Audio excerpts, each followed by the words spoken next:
Hi, welcome back. And for you subscribers, thank you for subscribing. This is volume 10 of the Albisu Narvaez Political Commentary Report. And again, a tough week, very tough week. The abortion issue is going the way I had said it might, as per the last volume. The Justice Department did sue the Fifth Circuit. As you're watching this, it might get resolved, or it might still be pending, and it might have gone from the Fifth Circuit to the Supreme Court. The Supreme Court is considering a law from Kentucky, they're considering a law from Mississippi. Boy, it seems that they're really working hard to take away your right as a woman to a free, healthy abortion. And that's a shame. I hope all the women in this country wake up. When it comes to the infrastructure bill, Pelosi and Schumer, they're doing great jobs, but it seems like the moderates and the Mansion Cinema factor is taking root, and that's a shame. Bernie Sanders is right. They are already negotiated to 3.5 trillion. That's over 10 years. And as I said before, the 7.5 trillion, that was for the Pentagon. 1 year, it was approved. So this is 3.5 trillion over 10 years.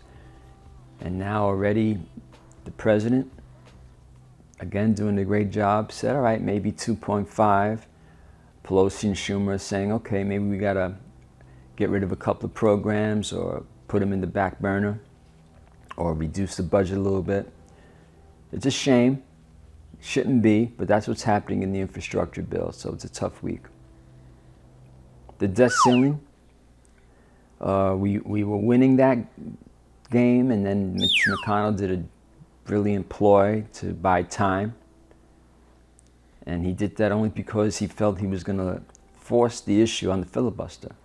And that's why I wish, as I said in my last volume, where Schumer should have really gone in there and focused on changing the filibuster rules. But he didn't. Instead, he let some air out of the balloon. And so we'll see what happens with that. Again, 90% of that debt is from the previous guy. 10% is with the current president, including the stimulus package. And then finally, voting rights. Amy Klobuchar, senator from Minnesota, is the one that's really saying what I said in the last volume. Let's use this infrastructure impasse to do the carve-out that Clyburn wanted, and let's get the voting rights, the John Lewis voting rights bill, passed. What I haven't touched on yet, and I'll do it now, is two other issues. First is the insurrection. It was disgusting when Senator Grassley decided to kiss the previous president's behind in front of all to see. He's 88 years old, from Iowa. Go home, stay home. What are you doing? You used to be a good senator. And then McCarthy. But thank goodness for Liz Cheney and Adam Kinzinger. And Adam Schiff, what a great book. Midnight at the White House. Read it. Buy Adam Schiff's new book. Because it's people are starting to realize, the Lincoln Project, this other guy, Miles Taylor, they're beginning to realize, Republicans are beginning to write op-eds warning the country about the fact that fascism and tyranny is perpetuated by the Republican Party, the grand old party. And Mitch McConnell ought to be ashamed of himself, but he has no shame. And then the other issue that's really amazing is the fact that over 700,000 souls have been lost due to the virus. And the tragedy there is that everybody listening to this, everybody, has lost someone or knows someone that lost someone, or knows someone that was in the hospital and either survived or in the hospital right now. And what what that has done also, it's the combination of all 6, 7 issues now that I brought up is also breaking up families. Families are getting smaller because from your friends, your neighbors, and your family, all that's happening in the country is exposing what's really in their hearts. And there's a lot of division going on. So all this inspired me. I was going through my poetry book again, and I found a poem that's apropos for everything I just mentioned. And I hope it means something to you. See, it's on page 106. No, page 96, pardon me. This is from chapter 5, Paradise Within Our Hearts. During this time, I am living in my beloved Puerto Rico with my wife and my 2 youngest children. And I just completed a commemoration on and for our true Puerto Rican hero named Albizu, when it occurred to me that apparent warning signs seemed to be posted everywhere. And I wrote this poem. The original version was April 26, 2005, and I did an update in early 2016. The we is really an I. The we is really an I. Here we are with the world ready to tsunami itself, and with the now underwater Indonesian Sumatra volcano that almost made us extinct back in the day, thousands of years ago, boiling again. And wait, we are not even aware that it is really not nature, but it is the Creator's patience that is coming to an end. That is what it is, and it is high time. A defeated Indian chief once proclaimed that all that is needed for the forces of evil to take hold of the world is for enough good men to do nothing. This made some of us think, and for some of the death of the Polish Pope reminded us of all the past saints that went before him, whereas the book of Revelations, with its "those whom are to be left behind" mantra, molded in some of our brains like scar tissue, makes us hit our knees once in a while. We should ask ourselves, what is next? I am far too moody for my own good, as are my children, and why wouldn't they be, since my baby doll and I raised them and she graciously offset me. However, my failings in them should not dominate their development and salvation, and our joint teachings in them will overcome, so there is still hope. All I have to offer is myself, and all they need to do is experience life, except that hopefully for them, they are able to live and experience it all as per the Creator's will for them.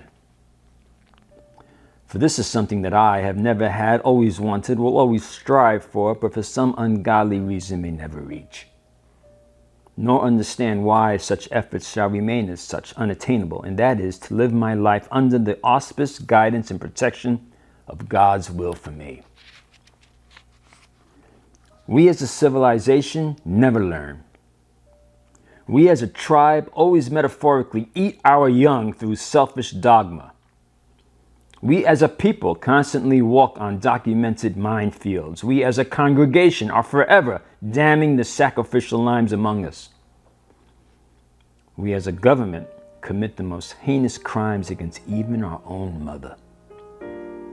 And we as a species incorrectly proclaim ourselves on top of the food chain.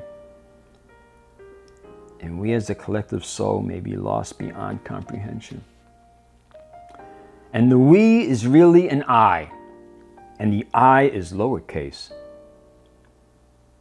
There are not enough good books around to save us, just as there are not enough good human beings among us.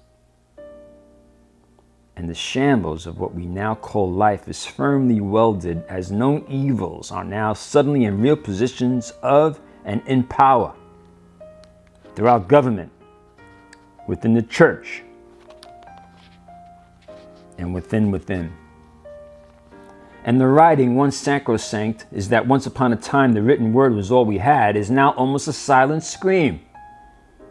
For no one reads anything anymore, and the writer, for a fleeting moment in time exalted, has suddenly become close to being extinct, in that he now writes for himself. Perhaps you should just pray, for maybe no one is really reading this. Hence, meditation can prevent the inevitable self-destruction. We are stubborn, thus we deserve all of the pain. And all that is left for us is to try to discover God's will and hence truly understand whether He loves us so, or whether, as the Arabs proclaim, that it is all, after all, written, and there is then a list of the truly saved, and that God's omnipotence is self-serving even to Him. And those not on that list cannot and may never discover His will for them, in that they were doomed from the beginning. Prayer, love, these are my weapons. And I refuse fate, for nothing is written. And it is only in the living that there is hope. And it is in the living where you find the best writing. And I ask God to forgive Satan, so that then He may forgive us all. So that no one is left behind. No one. That is the God that I choose to believe in. Life cannot overtly just be a test of resolve, and death cannot be what our life is all about. Ego is real death, and pride is the true cancer. I am made in His image, so that is my demand of and with all respect and love to Him. To be guided, to be taught, to be loved, and to save everyone. Everyone. Please let that then be God's will at its finest. Can I hear an amen? Well, hope that meant something to you. And if you like what you hear, like, dislike, feel free to write a comment. I like to get some type of interaction. If this moved you one way or the other. And let's hope for a better week. Until next time. Thank you.